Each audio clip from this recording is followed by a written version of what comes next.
नमस्कार. परत एकदा तुमच्यासाठी खुश खबर घेऊन आलेलो आहे. ज्यांचं या जीडीएस मध्ये सिलेक्शन झालेलं नाही, बाकी आहे, त्यांनी घाबरायचं नाही. आणखी जीडीएस मध्ये हजारोच्या संख्येने या ठिकाणी जागा पब्लिश होणार आहेत.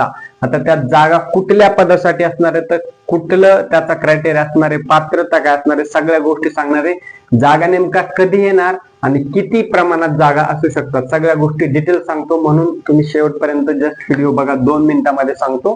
ठीक आहे. आता सध्याची परिस्थिती 2026 मित्रांनो, या ठिकाणी जवळपास 90 ते 95% सिलेक्शन प्रोसेस झालेली आहे. आता 5वी जी 4A अशी लिस्ट लागलेली आहे, त्या सप्लिमेंटरी लिस्ट लागली आणि त्याच्यानंतर 5वी ही लागणार आहे लिस्ट. त्याच्यामुळे पुढे त्याच्यामध्ये जर सिलेक्शन नाही झालं कोणाचं, तर त्यांनी डायरेक्ट नाक सोडून द्यायचं आहे. परंतु लगेच दुसरी भरती येणार आहे. पुढे कुठल्या पदासाठी येणार आणि कधी येणार भरती, आता सगळं डाटा अनालिसिस काम सुरू आहे. या 2026च्या जीडीएस मध्ये किती जागा शिल्लक राहतील किंवा भरल्या जाणार नाहीत, त्याच्यानंतर पुढे रिकाम्या जागा किती होणार आहेत जीडीएस मध्ये, म्हणजे जे काही रिटायर होतील किंवा काही सोडून जातील, ह्या गोष्टी कन्सिडर करून त्याच्यानंतर आणखी जीडीएस ला किती रिक्वायरमेंट लागणार आहे आवश्यकता. कारण की जीडीएस प्रत्येक वर्षी 10,000, 20,000, 50,000 पर्यंत भरती काढत असते. म्हणजे जीडीएसचा स्कोप पॅन इंडिया खूप मोठा आहे. ठीक आहे. त्याच्यामुळे ह्या सगळ्या गोष्टीचं डाटा अनालिसिस करून झाल्याच्या नंतर ही भरती येणार आहे. तरी साधारण किती, एक 3 ते 4 महिन्याचा कालावधी या ठिकाणी पकडून चाला. त्या अगोदर सुद्धा येऊ शकते, कारण की आता फायनल जवळपास 90-95% या ठिकाणी या वर्षी जीडीएसचा रिझल्ट लागलेला आहे. म्हणून पुढच्या 2-3 महिन्यामध्ये यायलाच पाहिजे भरती. ठीक आहे. पुढे चालून दुसरा मुद्दा, यामध्ये कुठली पदे असणार. आता फक्त भरती येऊन उपयोग नाही, याच्यामध्ये कुठली पदे, याच्यामध्ये ग्रामीण डाक सेवक होते आताच्या, अजून वेगवेगळे बीपीएम, एबीपीएम एवढी साधारणपणे पदे होते. पण आता जी नेक्स्ट भरती येणार आहे त्याच्यामध्ये काही ऍडिशनल पदे असणार आहेत. ऍडिशनल पदे म्हणजे कुठली, सुरुवातीला जीडीएस ग्रामीण डाक सेवक हे कॉमन सर्व भरतीमध्ये असतं. जीडीएस एक राहील, ब्रँच पोस्ट मास्टर एक राहील, असिस्टंट ब्रँच पोस्ट मास्टर, हे 3 पद तर या ठिकाणी कॉमनच राहतील. परंतु त्याच्यामध्ये परत ऍडिशनल पदे काय येतील, कारण की पोस्टमॅनच्या जागा शिल्लक होणार आहेत. दरवर्षी काही प्रमाणात जागा शिल्लक असतात. त्याच्यानंतर मेल गार्डच्या जागा शिल्लक राहणार आहेत, म्हणजे तिथं काही रिटायरमेंट असतील किंवा सोडून गेलेले असतील त्यांच्या जागा शिल्लक राहतात. आणि मल्टीटास्किंग स्टाफच्या या सुद्धा जागा या ठिकाणी शिल्लक होतील. म्हणून हे ऍडिशनल ज्या 3 पोस्ट आहेत त्याच्यामध्ये या ठिकाणी भर होणार आहे या पुढील भरतीमध्ये, येणाऱ्या आगामी भरतीमध्ये. पोस्टमॅन साठी, मेल गार्ड साठी आणि एमटीएस साठी क्रायटेरिया वेगळा असतो. आता जर जीडीएस चा बघितला, बीपीएम, एबीपीएम याला कुठल्याच प्रकारची स्पर्धा परीक्षा नसते. फक्त मार्क सिस्टीम वर, पर्सेंटेज वर तुमचं सिलेक्शन बेस असतो. परंतु या 3 पोस्ट साठी, पोस्टमॅन, मेल गार्ड आणि एमटीएस साठी या ठिकाणी पुढे चालून लेखी परीक्षा होण्याची शक्यता असते, बऱ्यापैकी होते. पोस्टमॅन आणि मल्टीटास्किंग स्टाफ पदासाठी, मेल गार्डला सुद्धा कधी कधी होते. डिपेंड करतं नोटिफिकेशन येणाऱ्या गोष्टीवरती. ठीक आहे. म्हणून हे 3 ऍडिशनल पदे असणार आहेत. त्याच्यामुळे आता जी आगामी भरती येणार आहे त्याच्यामध्ये पुढे भरपूर सारा स्कोप आहे. मग प्रश्न पडतो नेमकं किती हजारापर्यंत जागणार. मिळालेल्या अपडेट नुसार जे काही आपला दरवर्षीचा डाटा अनालिसिस आहे ना, आता जे लेटेस्ट अपडेट येत आहे त्यानुसार साधारणपणे 25,000 ते 40,000 पर्यंत या ठिकाणी जीडीएस मध्ये परत पुन्हा भरती येणार. म्हणजे पोस्ट ऑफिस मध्ये एवढ्या मोठ्या प्रमाणात भरती येणार आहे. म्हणजे तुमचं शिक्षण 10वी 12वी असेल तर तुम्हाला याच्यामध्ये परत मोठा स्कोप आहे. आणि जर ह्या पोस्टमॅन, मेल गार्ड, एमटीएस साठी जर तुम्ही अप्लाय केलं तर तुमचं करिअर सेट आहे. ठीक आहे. As compared to GDS, BPM, ABPM याच्यामध्ये सॅलरी कमी असते, परंतु इकडे सॅलरी तुम्हाला भरमसाठ असणार आहे. सो तुम्ही या पोस्ट साठी सुद्धा ट्राय करू शकता. त्याच्यामुळे खचून जायचं नाही. सिलेक्शन झालं नाही झालं, या 2026च्या भरतीत तुमच्यासाठी नवीन येते.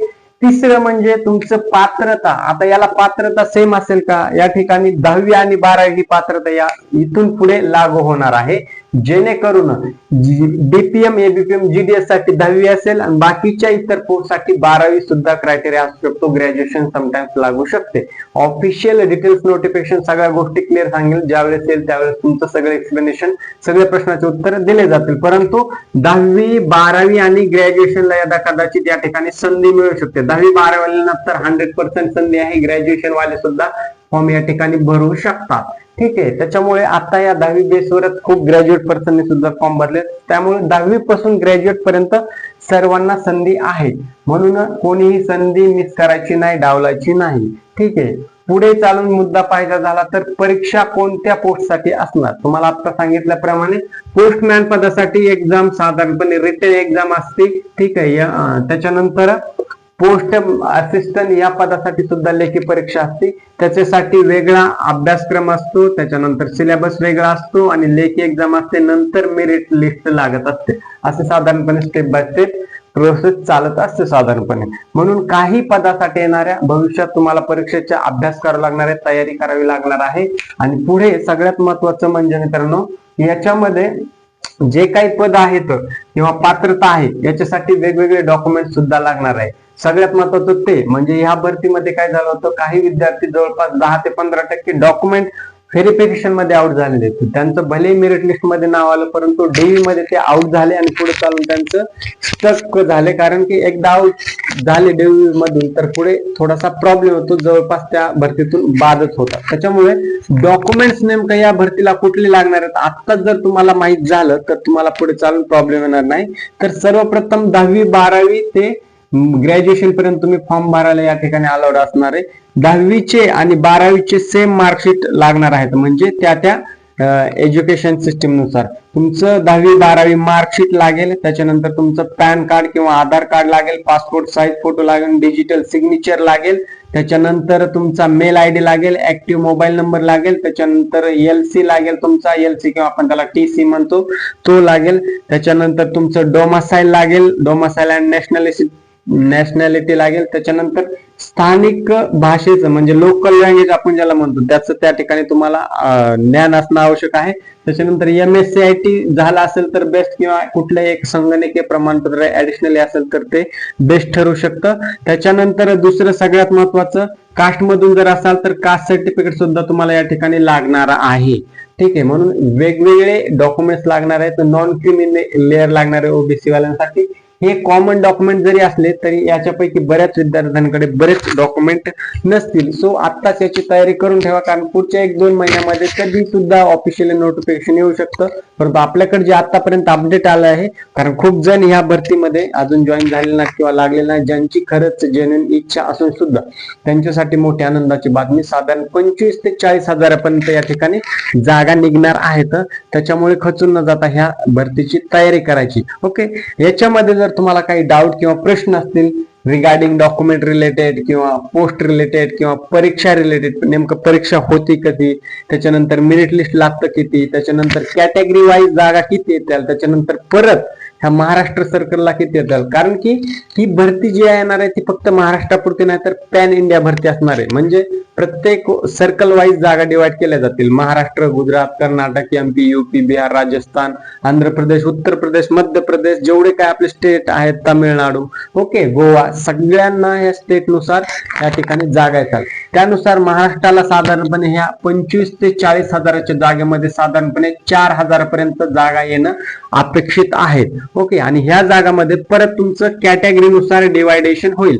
कॅटेगरी वाईज नुसार म्हणजे तुम्ही open, OBC, EWS, SC, ST, जसं की या भरतीमध्ये तुम्हाला कॅटेगरी वाईज जागा डिवाइड करून दिलेल्या होत्या त्या सेम क्रायटेरिया असणार आहे. फक्त क्रायटेरियाच्यात शिक्षण 10वी 12वी आणि ग्रॅज्युएशन तसेच डॉक्युमेंट्स लागणार आहेत आणि काही पदासाठी एक्झाम होणार आहे. म्हणून तुम्हाला फक्त फॉर्म भरून चालणार नाही तर अभ्यासाची तयारी सुद्धा करावी लागेल. वेळोवेळी मी तुम्हाला मार्गदर्शन करण्यासाठी तर नक्कीच आहे, परंतु तुमचे प्रश्न माझ्यापर्यंत पोहोचू द्या, त्याच्यावर सोल्युशन आणि त्याच्यावर आणखी उपाय आपल्याला करता येतील. इथेच थांबतो. भेटूया नवीन अपडेट सोबत. तोपर्यंत जय हिंद आणि राम राम.